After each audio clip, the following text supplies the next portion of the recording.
সত্যজিৎ রায়ের রহস্য গল্প শুনতে কে না ভালোবাসে। আজকের এই বৃষ্টিমুখর রাত্রে আপনাদের একটি গল্প শোনাতে ইচ্ছে করলো, যে গল্পটির নাম চিলেকোঠা। চিলেকোঠা শব্দটি শুনলে কেমন এক নিষিদ্ধ রহস্যময়তার শব্দগুলো মনের মধ্যে ভেসে ওঠে। আর সত্যজিৎ রায়ের চিলেকোঠা গল্পটিকে রহস্য গল্প না ভূতের গল্প বলা যায় ঠিক বুঝে উঠতে পারছি না। তবে গল্পের নায়ক যে মানসিক সমস্যায় জর্জরিত ছিলেন সেটি আমরা গল্পের শুরুতেই বুঝতে পারব। অপেক্ষা ব্যাপারটা ঠিক উপভোগের বিষয় নয়, আর রবির কাছে সেটা রীতিমতো অসহ্য। চিরকালই চঞ্চল স্বভাবের ছেলে সে। ধীর স্থির হয়ে কোনো কাজ করাটা তার ধাতেই নেই। এই জন্য প্রায়ই তাকে দুর্ভোগ পোহাতে হয়। তবে এতে করে তার স্বভাব পরিবর্তন হয়নি এতটুকু। এই যেমন এখন নির্দিষ্ট সময়ের আধ ঘন্টা আগে হাজির হওয়ার মাসুল গুনতে হচ্ছে তাকে। অপেক্ষা করতে হচ্ছে কখন ডাক আসে ডক্টর নোরার চেম্বার থেকে। ডক্টর নোরা একজন সাইকিয়াট্রিস্ট। মনোবিজ্ঞানীর উপর বেশ কয়েকটা বিলিতি ডিগ্রি আছে তার। ওগুলোর নামগুলোও বেশ কঠিন, উচ্চারণ করতে রীতিমতো দাঁত ভেঙে যাবার উপক্রম হয়। প্রতিদিন 10 জনের বেশি রোগী দেখেন না নোরা। আর ভাগ্যের ফেরে সর্বশেষ নাম্বারটি জুটেছে রবির কপালে। ডক্টর নোরার অ্যাসিস্ট্যান্ট তাকে একাধিকবার বলে দিয়েছিল সন্ধ্যা 6টার আগে তার সিরিয়াল আসার কোনো চান্সই নেই, বরং আরও দেরি হওয়ার সম্ভাবনা বেশি। মানসিক সমস্যা নিয়ে আসা মানুষজনদের কার কতক্ষণ সময় লাগবে তা কি আর আগে ঠাওর করা যায়? তবুও স্বভাব সুলভ চপলতায় কাঁটায় কাঁটায় ঠিক 5:30টায় এসে হাজির হয়ে গেছে রবি। যদিও এখন হাড়ে হাড়ে টের পাচ্ছে কাজটা মোটেও ঠিক করেনি সে।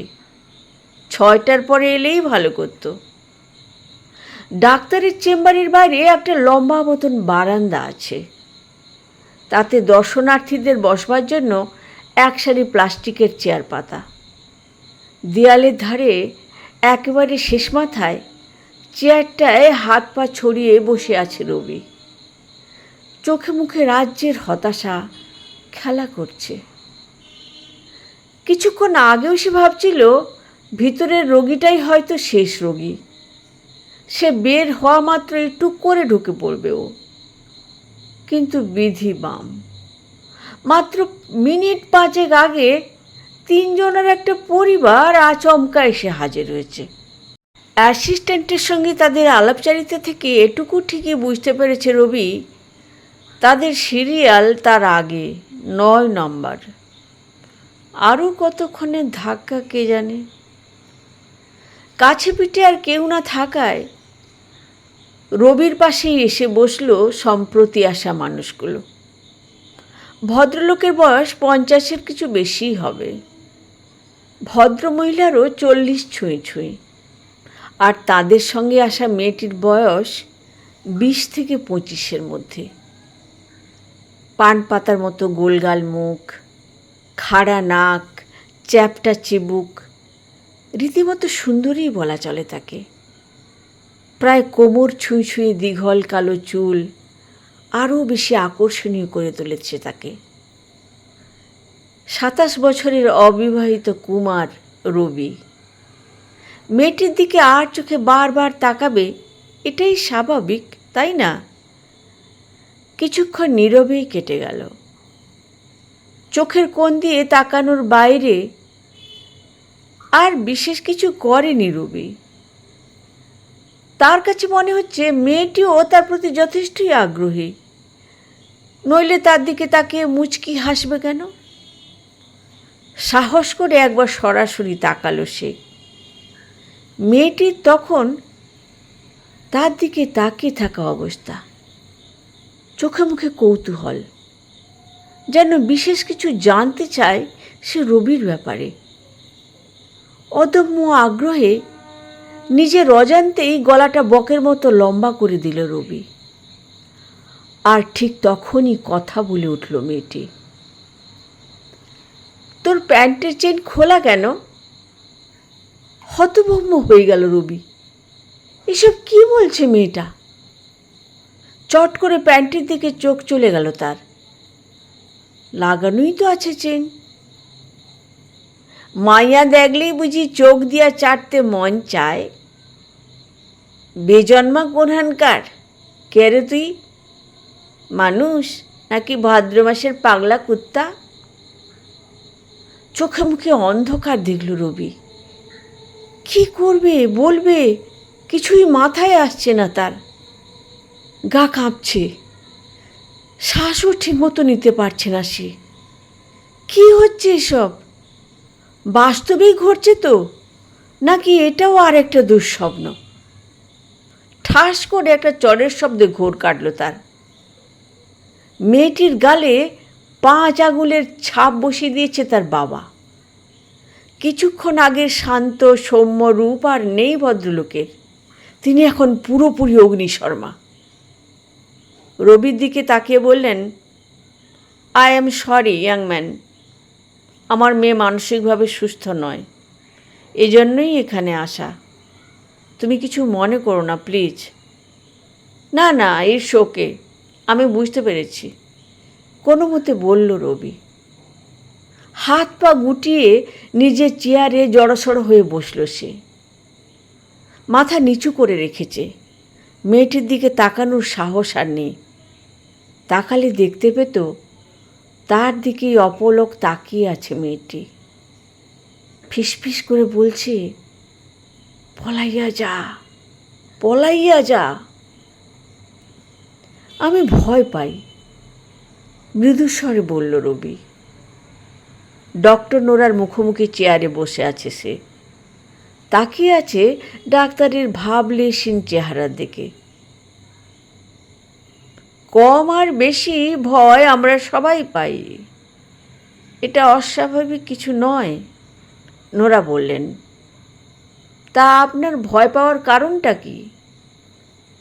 কয়েক মুহূর্ত ইতস্তত করল রবি। আমি জানি আমার ব্যাপারটা কোনো মানসিক সমস্যা নয়, আমি পাগল নই।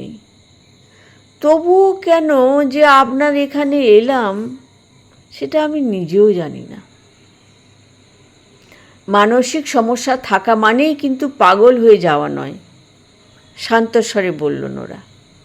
তাছাড়া কখনো কখনো মন খুলে কারো সাথে কথা বলতে পারলে অস্থিরতা অনেকটা কমে যায়, কিংবা বিশেষ কারো সামান্য একটু কাউন্সিলিং হয়তো মনের ভার লাঘব করে সঠিক পথ নির্দেশনা দিতে পারে মানুষকে। তাই আমায় সব কিছু খুলে বলুন। শ্রোতা হিসাবে আমি কি ভাবছি না ভাবছি, কিংবা আমার পেশা কি, সেটা নিয়ে মাথা ঘামাবার কোনো প্রয়োজন নেই আপনার। তার কথায় খানিকটা আশ্বস্ত হলো রবি। তার চেহারার বিব্রত ভাব অনেকটাই কেটে গেল। ঘটনার সূত্রপাত সপ্তাহ 2 আগে। হঠাৎ করে দুঃস্বপ্ন দেখতে শুরু করি আমি, অথচ এর আগে ঘুমের কোনো সমস্যাই ছিল না আমার। বিছানায় শোয়া মাত্রই ঘুমিয়ে পড়তাম, তারপর এক ঘুমে রাত কাবার। স্বপ্ন টপ্ন বিশেষ একটা দেখতাম না, কিন্তু আচমকাই সব কিছু বদলে গেল। দুঃস্বপ্নগুলো মাঝরাতে ঘুম ভেঙে আসতে শুরু করলো। একবার ঘুম ভাঙার পর সারা রাত আর একটু চোখের পাতা এক করতে পারি না আমি। কিছুতেই আর ঘুম আসে না। বিছানায় গড়াগড়ি কেবল সার হয়। সেই সাথে প্রচণ্ড ভয় আষ্টে পৃষ্ঠে জড়িয়ে ধরে আমাকে। ভোরের আলো ফোটার আগ পর্যন্ত আর ভয়টা থেকে মুক্তি মেলে না আমার। এখন আপনি নিশ্চয়ই জানতে চাচ্ছেন কী নিয়ে দুঃস্বপ্ন দেখি আমি। মুখে কিছু না বলে কেবল হাঁ সূচক মাথা দোলালেন নোরা। আমি দেখি আমার ঘরের প্রতিটি আসবাবপত্রের প্রাণ আছে। ওরা নিথর কোনো জড় বস্তু নয়। আঁধার ঘনালেই ওদের ভিতর প্রাণ সঞ্চার ঘটে, আর এক একটা জিনিস পরিণত হয় এক একটা জীবন্ত বিভীষিকায়। তারা এক জায়গায় থেকে অন্য জায়গায় চলাচল করতে পারে, কথা বলতে পারে, এমনকি চিৎকারও করতে পারে। তাদের প্রত্যেকের গলার স্বর আলাদা, তাদের চিন্তা চেতনা, কথা বলার ধরন, এমনকি আবেগের প্রকাশও স্বতন্ত্র। কেবল একটা ব্যাপারেই তারা এক কাট্টা, তাদের অভিপ্রায়। তারা কেউই চায় না আমি তাদের সাথে এক ঘরে থাকি। তারা চায় আমি যেন দূরে কোথাও চলে যাই, ঘরের একটা জিনিসেও যেন হাত না দিই। ওরা যেমন আছে তেমনই থাকবে, শুধু আমিই যেন না থাকি। প্রথম প্রথম ওরা এলোপাতাড়ি হুমকি দিত, তবে শেষমেশ আমাকে একটা নির্দিষ্ট সময় বেঁধে দেওয়া হয়েছে ঘরটা ছাড়ার জন্য। আর আজই তার শেষ দিন। ওরা প্রত্যেকেই আমাকে পই পই করে বলে দিয়েছে, আজকের পরও যদি আমি ঘর না ছাড়ি আমাকে এর জন্য চরম মূল্য চুকাতে হবে।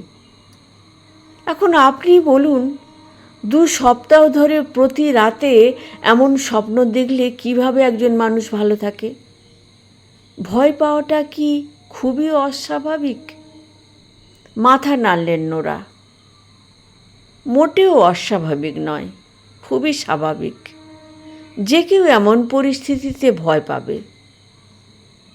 রবিকে স্বাভাবিক হতে খানিকটা সময় দিলেন তিনি।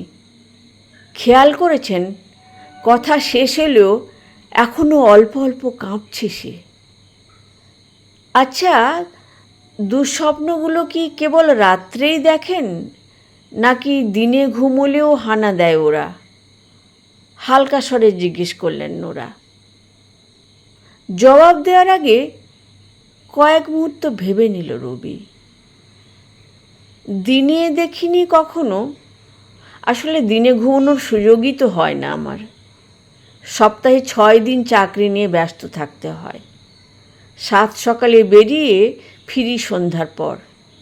আর ছুটির দিনটা বন্ধুদের সাথে কাটাই, অথবা সপ্তাহের জমানো নিজস্ব টুকিটাকি কাজগুলো সেরে নিই।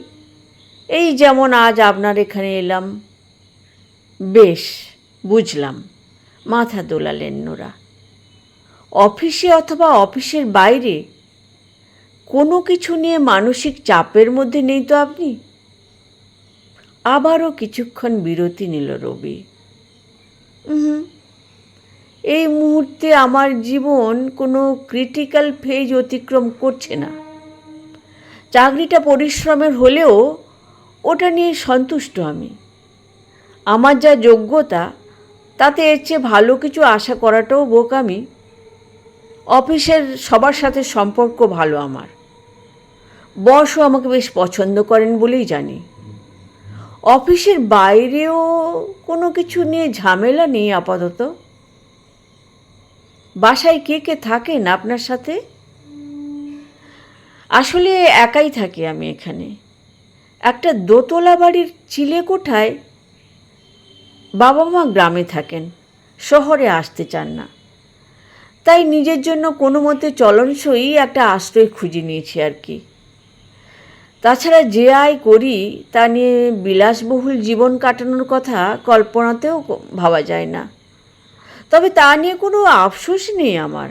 আমি মোটেও অসুখী নই। সুখ ব্যাপারটা আসলে নিজের কাছে। আপনার চাহিদাকে আপনি যত নিয়ন্ত্রণ করতে পারবেন, আপনার প্রাপ্তিকে যত বেশি উপভোগ করতে পারবেন, আপনি তত বেশি সুখী হবেন। আপনি বলেছিলেন আপনি একটা বাড়ির চিলেকোঠায় থাকেন, তো ওখানে আলো বাতাস ঠিকঠাক পান তো? মানে বলতে চাচ্ছি, পরিবেশটা স্বাস্থ্যকর তো? এমন অনেক ঘিঞ্জি এলাকা আমার চেনা, যেখানে দিন রাত 24 ঘন্টাই বাতি জ্বেলে রাখতে হয় আলোর জন্য। আর খোলা হাওয়ার কথা তো ভাবাই বৃথা। না না, আমার ঘরটা মোটেও তেমন নয়। আসলে নামে চিলেকোঠা হলেও ঘরটার আকার বেশ বড়। অ্যাটাচড বাথরুম আছে। আশেপাশে বড় কোনো ইমারত না থাকায় আলো বাতাস বেশ ভালোই পাওয়া যায়। সম্প্রতি বাসার কাছাকাছি এমন কোনো কলকারখানা কি গড়ে উঠেছে যেটা বাজে গ্যাস কিংবা দুর্গন্ধ ছড়ায়? আজকাল তো হর হামেশাই আবাসিক এলাকায় ফ্যাক্টরি দেখতে পাচ্ছি। নিয়ম না মানাটাই এখন এদেশের মানুষের জন্য নিয়ম হয়ে দাঁড়িয়েছে। তেমন কোনো কারখানা চোখে পড়েনি ইদানিং ওই এলাকায়। বাজে কোনো গন্ধ কিংবা গ্যাসও নাকে এসে পড়ছে না তো। আসলে বাসাটা শহর থেকে খানিকটা দূরে কিনা, তাই পুরোপুরি দূষিত হওয়ার সুযোগ পাইনি এখনো। শহরে চৌহদ্দিতে কে একজন ব্যাচেলারকে ঘর ভাড়া দেবে বলুন? এই শহরে ব্যাচেলার হিসাবে ঘর ভাড়া পাওয়া আর চাঁদে যাবার টিকিট পাওয়া একই ব্যাপার। দুটোর কোনোটাই আমার ভাগ্যে নেই। মেষ করে একগাদা লোকের সাথে থাকতে ইচ্ছে করে না। প্রাইভেসি জলাঞ্জলি দিতে ঘোর আপত্তি আমার। সব কিছু মিলিয়েই শহর থেকে খানিকটা দূরে বাসা ভাড়া নিয়েছি। ভালো, নিজের স্বকীয়তা বজায় রাখতে ঝাঁকের কই না হওয়ার কোনো বিকল্প নেই। আচ্ছা, আপনার ঘরে এখন যেসব আসবাবপত্র আছে সেগুলোর সাথে কি আপনার কোনো বিশেষ স্মৃতি জড়িয়ে আছে? কোনো দুঃখের স্মৃতি, অথবা এমন কিছু যা আপনাকে বিশেষ কোনো মুহূর্তের কথা মনে করিয়ে দেয়? খানিকক্ষণ ইতস্তত করল রবি। কথাটা কিভাবে বলবে ঠিক বুঝে উঠতে পারছে না সে। সত্যি বলতে ওগুলো একটাও আমার নয়, তাই ওগুলোর সাথে জড়ানো কোনো রকম স্মৃতি থাকার সুযোগও নেই আসলে। আমি যাবার আগে থেকে ওগুলো ঘরটায় ছিল। ঠিক বুঝতে পারলাম না আপনার কথা, একটু ক্লিয়ার করুন প্লিজ। আমার আগে যিনি ও ঘরটায় থাকতেন, জিনিসগুলো আসলে তাঁরই। চলে যাবার সময় ওগুলো সঙ্গে করে নিয়ে যাননি তিনি। আসলে নিজেও তিনি গায়েব হয়ে গেছেন কাউকে কিছু না বলেই। একদিন সকালে নিয়ম মাফিক বাড়ি থেকে বেরিয়েছিলেন, কিন্তু রাতে আর ফেরেননি। সেই যে উধাও হলেন, তারপর থেকে তাঁর আর কোনো খোঁজই পাননি বাড়ির মালিক। চেষ্টা ত্রুটি করেননি তিনি, কিন্তু শেষতক ভাড়াটে ভদ্রলোকের কোনো হদিশ বের করা সম্ভব হয়নি তার পক্ষে। ভদ্রলোক যেন পুরোপুরি বাতাসে মিলিয়ে গেলেন। একাকী জীবনযাপনে অভ্যস্ত ছিলেন, কারোর সাথে খুব একটা কথা বলতেন না, কাউকে কখনো তার কাছে আসতেও দেখা যায়নি। দেশের বাড়ির যে ঠিকানা উনি দিয়েছিলেন ওটাও ছিল নাকি ভুয়া। ওই নামের কাউকেই চিনতে পারেননি এলাকার লোকজন। নিজে গায়েব হয়ে বাড়ির মালিককে অথৈ সাগরে ভাসিয়ে দিয়ে গিয়েছিলেন ভদ্রলোক। বাড়ি ভাড়া দিয়েই সংসারের জন্যে অন্যের সংস্থান করতে হয় বেচারাকে। অনির্দিষ্টকাল ঘরটা ফাঁকা রাখায় তার অসুবিধা হচ্ছিল। তবুও মাস 3 অপেক্ষা করেছেন তিনি। তারপর কেবল টু লেট নোটিশ ঝুলিয়েছিলেন সদর দরজায়। তবে ঘরের মালগুলো ফেলে দেননি কিংবা বিক্রি করে দেননি তিনি, যেন ওই হারিয়ে যাওয়া ভদ্রলোক কখনো ফিরে এলে তার মাল সামান কড়াই গণ্ডায় বুঝে নিতে পারেন। আমায় ঘরটা ভাড়া দেবার সময় একটাই শর্ত ছিল তার, নিজের মালামাল আনা চলবে না আমার, আপাতত ওগুলোই ব্যবহার করতে হবে। জানেনই তো এই শহরে ঘর ভর্তি মালামাল সহ বাসা বদলানোটা কতটা ঝক্কির কাজ। তাই আমিও নির্বিবাদে শর্তটা মেনে নিয়েছিলাম। নিজের যা কিছু ভাঙাচোরা মালপত্র ছিল পানির দরে বেচে দিয়ে একেবারে ঝাড়া হাত পা নিয়ে উঠে পড়েছিলাম ওই চিলেকোঠায়। তাছাড়া আমার নিজের জিনিসপত্রের চেয়ে ওই ভদ্রলোকেরগুলো অনেক বেশি উন্নত মানের। শর্তটা মেনে নেওয়ার এটাও একটা কারণ বটে। হাসতে হাসতে কথা শেষ করল রবি। বক্তা এবং শ্রোতা হাসছে দুজনেই। আলাপচারিতার এ পর্বটা বেশ উপভোগ্য হয়ে উঠেছে। এতক্ষণে আপনার সমস্যার একটা সম্ভাব্য কারণ পাওয়া গেল, হেসে বললেন নোরা। বলেন কি?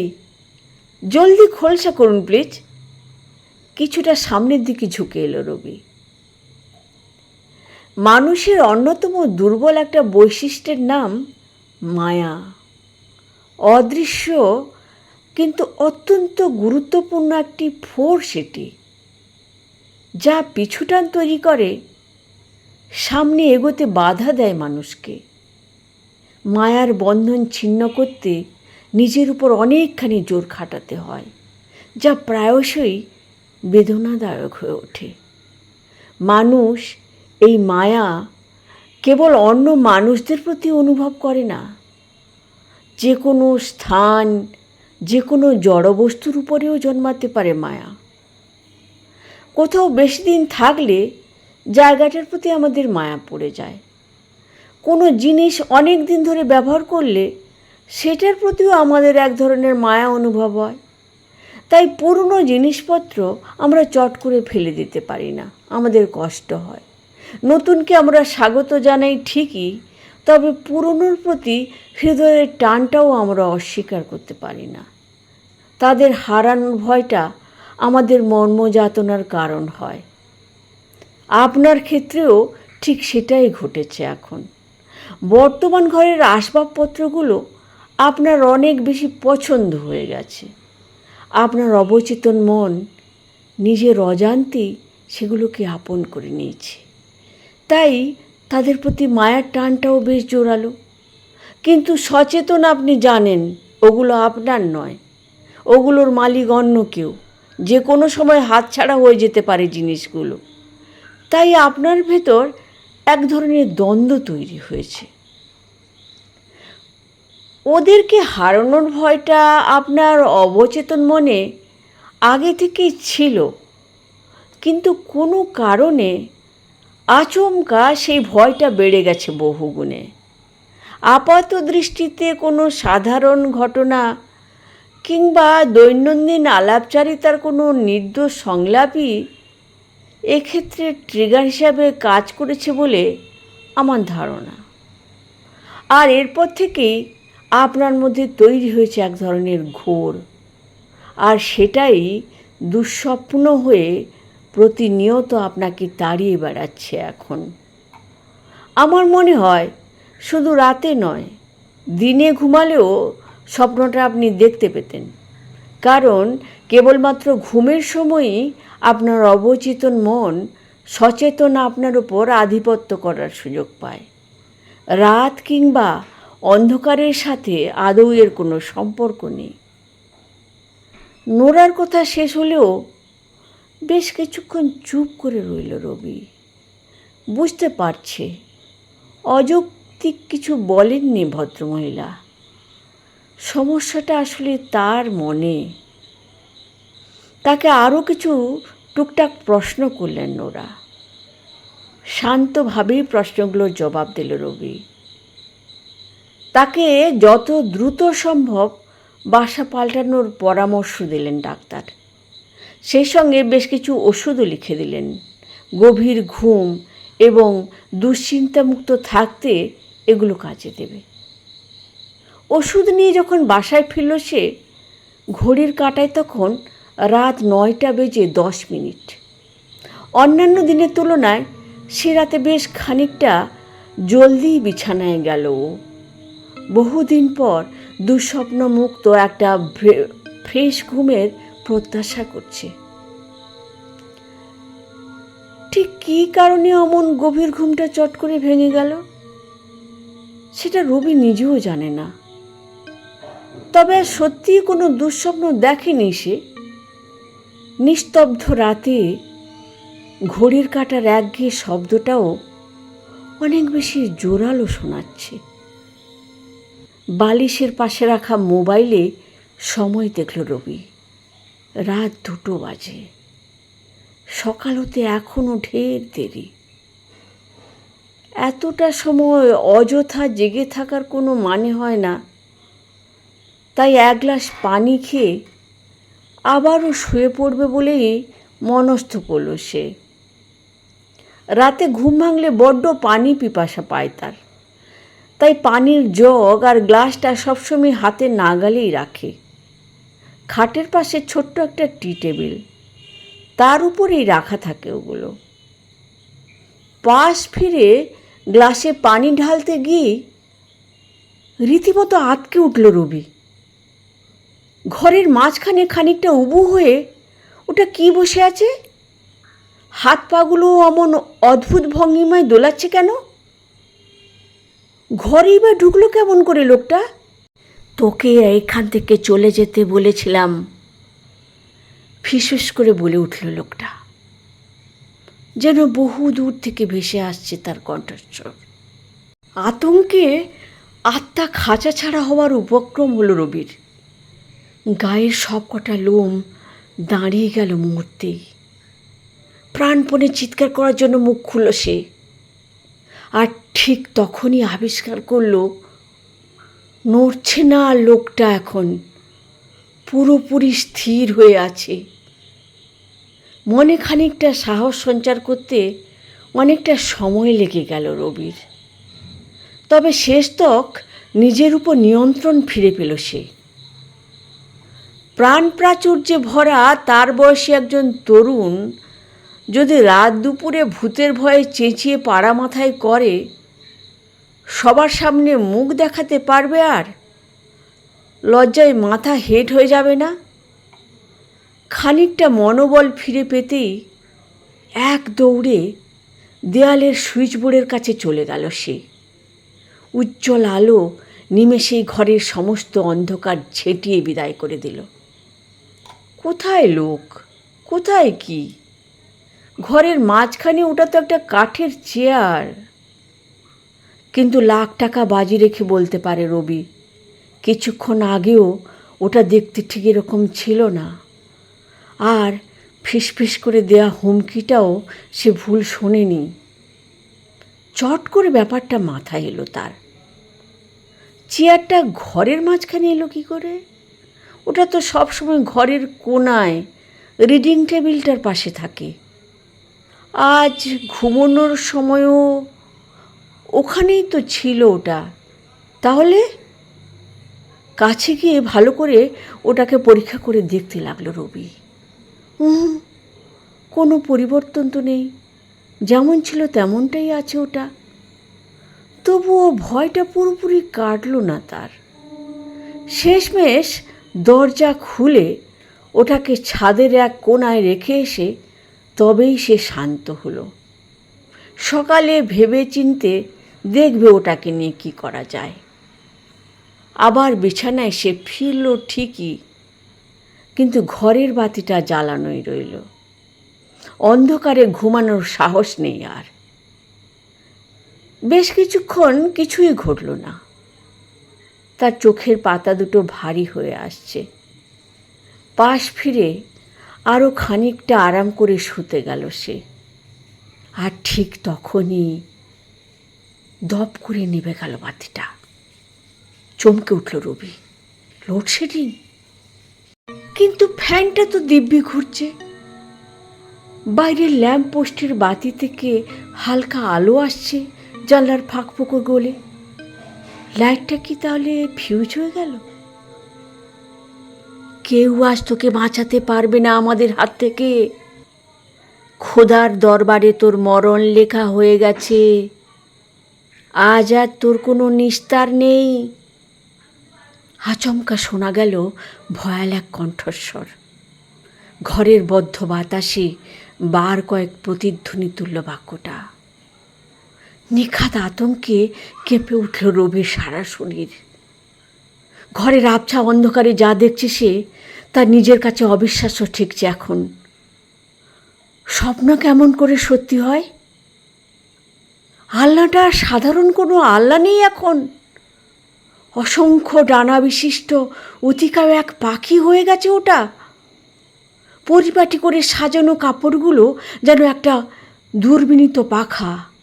পথ পথ শব্দে উঠছে ওগুলো। মাটি থেকে ফুটখানেক উপরে ভাসছে এখন আলনাটা। নিঃসন্দেহে একটু আগে শোনা কথাটা ওটাই বলছে। কম্পিত হাতেই মোবাইলের টর্চটা জ্বালালো রবি। আলো ফেললো ওটার গায়ে। প্রত্যাশা ছিল ভয়ানক কিছু দেখতে পাবে। কিন্তু ভয়ানক অবাক হতে হলো তাকে। আলনাটা যেমন ছিল ঠিক তেমনই আছে, এতটুকু রদবদল হয়নি ওটার। আশ্চর্য, সবে কি হ্যালুসিনেশন? তবে কাছে গিয়ে ভালো মতো পরীক্ষা করতে খুঁতটা ধরা পড়ল তার চোখে। আলনাটা নিজের জায়গা থেকে বেশ কিছুটা সামনে এগিয়ে এসেছে। মেঝেতে স্পষ্ট ফুটে আছে বালির দাগ। তবে এটা নিয়ে বেশিক্ষণ ভাবনা চিন্তা করার অবকাশ পেল না রবি। খটখট শব্দে পেলে চমকে উঠল। প্রচণ্ড বেগে নড়ছে খাটটা, যেন ভয়াবহ কোনো ভূমিকম্প সর্বশক্তি নিয়ে ঝাঁপিয়ে পড়ছে ওটার উপর। পরক্ষণেই শোনা গেল তীক্ষ্ণ একটা কণ্ঠস্বর, মরবি তুই আজ, মরবি। ঝট করে ওটার উপর টর্চের আলো ফেলল রবি। কাঁপুনির চোটে মোবাইলটা হাতে ধরে রাখতেই বেগ পেতে হচ্ছে তাকে। আলো পড়তেই নড়াচড়া থেমে গেল খাটটার, যেন চিরকাল এভাবেই স্থির পড়ে আছে ওটা। ভয়ানক বিপদে পড়েছে এটা বুঝতে বাকি রইল না রবির। সিদ্ধান্ত নিল কাল সকালেই বাসাটা ছেড়ে দেবে। আজ রাতটা কোনো রকম পার হতে পারলেই হয়। অ্যাডভান্সের টাকাটা যদি ফেরত নাও পাওয়া যায় তাতেও কিছু যায় আসে না তার। জীবনের চেয়ে টাকা বড় নয়, কিন্তু রাতটা কাটাবে কিভাবে? সকাল অবধি এহেন অত্যাচার সহ্য করা রীতিমতো অসম্ভব। পরক্ষণেই মাথায় একটা বুদ্ধি খেলে গেল তার। চেয়ারটার মতো সব কিছু বাইরের ঘরে রেখে এলে কেমন হয়? ছাদে রেখে আসার পর থেকে ওটা আর কোনো রকম ঝামেলা করেনি। সবগুলো মালপত্র সরাতে অনেক পরিশ্রম হবে, হয়তো মিনিট 20 সময় লেগেও যাবে। তবে বাকি রাতটা আরামসে কাটিয়ে দেওয়া যাবে। ভোর হতে অনেকটা সময় বাকি। কাজে নেমে পড়ল রবি। প্রথমেই ঘরের জানালাগুলো খুলে দিল। বাইরের সোডিয়াম বাতির হলদে আলোয় ঘরের অন্ধকার অনেকটাই কেটে গেল। মোবাইলে টর্চ জ্বেলে রাখার ঝামেলাটা আর পোহাতে হলো না ওকে। একে একে ঘরের সব কিছু বাইরে রেখে আসতে শুরু করলো সে। একাকী করার জন্য বেশ কষ্টসাধ্য কাজ, কিন্তু রবি নিরুপায়।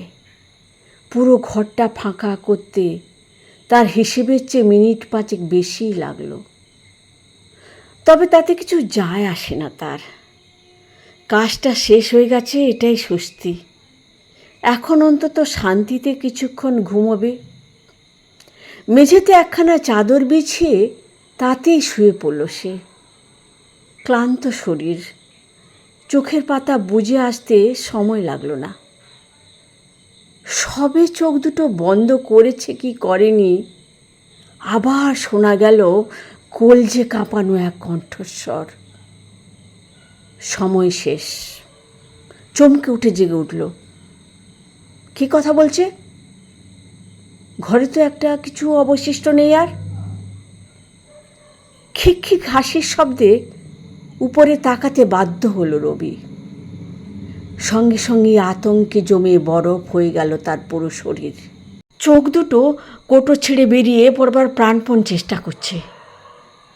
মাথার উপর সবেগে ঘুরছে সিলিং ফ্যানটা, আর ঠিক তার মাঝখানের জায়গাটায় ফুটে উঠেছে ভয়াল একখানা চেহারা। তার দিকে তাকিয়ে হাসছে সেটা। ফ্যানটার কথা মনেই ছিল না রবির। আগের ভাড়াটের এই একটা জিনিসই এখনও রয়ে গেছে ঘরে। ঝট করে উঠে দাঁড়ালো রবি। দৌড়ে পালাতে চাইল ঘরের বাইরে, তবে তাকে সে সুযোগ দেয়া হলো না। আচমকা খুলে গেল ফ্যানের সব কটা পাখা। প্রচণ্ড বেগে সেগুলো ধেয়ে এলো রবির দিকে। ধারালো ব্লেডের উপর ঝুপড়ি আঘাতে নিমেষেই চিরে ফালা ফালা হয়ে গেল তার গোটা দেহ। কেবলমাত্র একবারই গলা ফাটিয়ে চেঁচানোর সুযোগ পেয়েছিল রবি। নীরব রাতে সেই চিৎকারটা অনেক দূর থেকেও স্পষ্ট শোনা গেল। বহু মানুষের ঘুম ভাঙিয়ে চিরতরে ঘুমিয়ে পড়ল রবি।